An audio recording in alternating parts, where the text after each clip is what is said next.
பௌர்ணமி நிலவொளியில் அண்ணாமலையே ஒரு மகாமேருவாக காட்சியளிக்கிறது.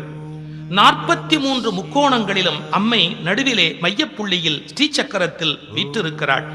எனவே இந்த அண்ணாமலை சிவம் மட்டுமல்ல, சக்தியாகவும் ஸ்ரீசக்கரமாகவும் கொண்டாடப்படுகிறது.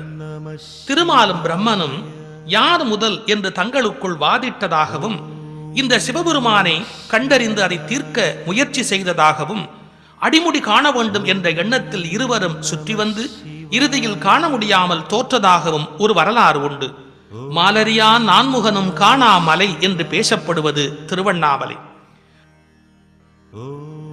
சிவபெருமான் திருவண்ணாமலையாக நின்றார் என்றும், அவரை சுற்றி வர சகல பாவங்களும் நீங்கும் என்றும் ஒரு மிகப்பெரிய நம்பிக்கை, அனுபவம் மக்கள் மத்தியில் உள்ளது. எனவே இந்த புண்ணிய மலையை கிரிவலமாக வருதல் சிறப்பிலும் பெரிய சிறப்பு.